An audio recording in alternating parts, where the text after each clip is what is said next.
Here we are. We've arrived at Seaquest, Washington State Park, down near Mount St. Helens.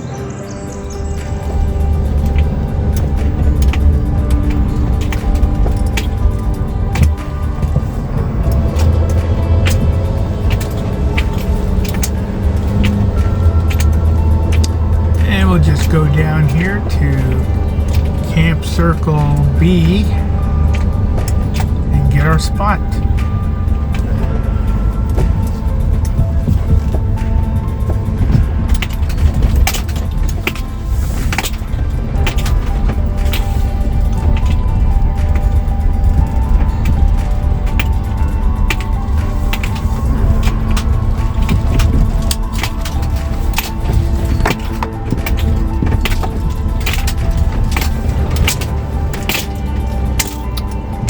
Number 71. Alright, let's get up here and get situated.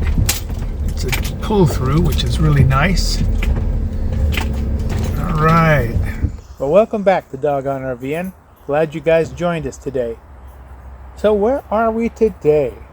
Well, today we are at the Seaquest, Washington State Park, just outside of the Mount St. Helens National Monument. So this is a very dense, beautiful forested area. It's a fairly large state park. It has three large camping areas.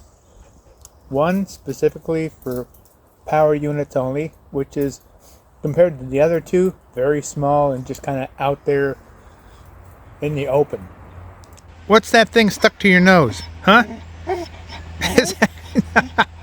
What is that stuck to your nose, dog? Oh, you're out exploring. Yeah, Sarah's got bored to death. She's gone back in. She's sleeping on the couch, I bet. So, anyway, Kate, yeah. Oh, you knocked it off. That's good. I tell you, these dogs are not only great companions, but a lot of laughter too.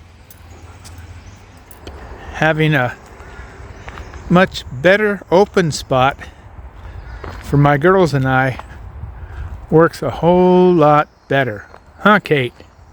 Yeah. See?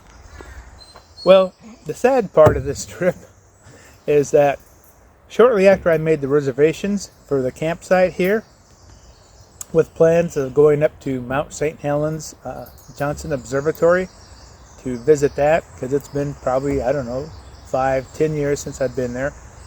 Well, they had a huge washout of the only road that goes up to the Johnson Ridge Observatory, where you can look right into the crater. But I'm hoping we can go far enough up the road to where you might actually get a view of Mount St. Helens.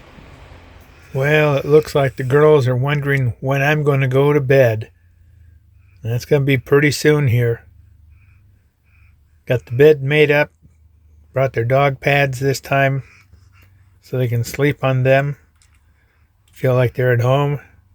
And I still get a good night's sleep. Sleeping in the middle. Well, tomorrow morning we're going to have breakfast and then take off and do a little exploring. Other than that, the girls are whacked out finally, and I just have to wait a little bit longer, and I'm going to hit the sack too, because tomorrow might be a busy day. Get some exploring in. Well, here's the visitor center near Seaquest State Park. Highway 405 closed at mile 43, but you can still access the visitor center 5 miles from here, the Forest Learning Center 33 miles from here, Elk Rock Viewpoint 36 miles, Castle Lake Viewpoint 41 miles, and the Science and Learning Center 43 miles. This is a peek inside the Mount St. Helens Visitor Center. They've got several displays. They've got a diorama of the volcano in the area. People that were lost in the explosion. And they have a movie theater and gift shop, of course. I've been here several times in the past, so I don't need to see it again. But I got the information I needed for our drive up 504. Here's the Forest Learning Center. So we'll stick our head in here and see what this is all about. This is a viewpoint looking up at St. Helens. You can just barely see the slopes with the snow on. The main force of the pyroclastic flow off of Mount St. Helens when it blew came down the Toutle River Valley and wiped out the road that followed the Toutle River up to St. Helens and buried it now under 25 to 50 feet of mud and ash. And rather than rebuild the highway down there along the winding Toutle River, they raised it and brought it up along the side of the mountain here. It's been unseasonably dry. So that's the mountain. That's the base of it. It all came this way. Yes, the landslide and the blast another 2 or 3 miles down the valley, and the main. There were several landslides. But well, I don't know if I should wait long enough for this next blue spot coming, see if that'll go over the mountain to see the entire summit. But you can still see it looks like a big mess. Somewhere over there is where the road ends. The resilience of nature surprised even the scientists. Just like in the movie Jurassic Park, life will find a way. Here's what the view would look like on a sunny, nice day. And here is the view today. You can see Castle Lake out there to the right in the foreground. Slopes of Mount St. Helens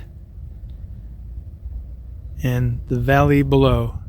Oh, I'm so glad I decided to go to the end of the road and check out this place here too, because St. Helens has finally cleared off. I got a good view of the crater rim, which I'd been up to before, hiking up the south side. And the south side hiking up reminded me of my hike on, well, Mount Fuji in Japan in the 80s. It's so similar. Someday I'll hike back up to that south rim, and when they open up the trail into the crater itself, I plan on going on that. There's quite a view here from this stop off. You can look down there to Coldwater Lake. Way down there is a dock, fishing pier. You can drive down there. I've been down there before. And then you look up and there is St. Helens right in your face. Such beautiful, rugged territory Washington has. Well, with the tinting on this glass here at the visitor center, I don't know if anyone can see me, but I can't see them. But with St. Helens behind me, this is quite a view at the end of the trail as it is for the next, I would guess, year or so till they get that washout, which was enormous, repaired. But we're going to be going in the back way here after the snow is gone on the other side of St. Helens. I'll let you know about that in another video. Well, I thought we'd stop off here at the Bigfoot Interpretive Center on our way back to our campsite and show you what this place is like. Here at the Bigfoot Interpretive Center, they have a couple of vehicles that were salvaged from the Mount St. Helens blast zone. And this is the famous A-frame you see pictures of that was buried in the mud flow.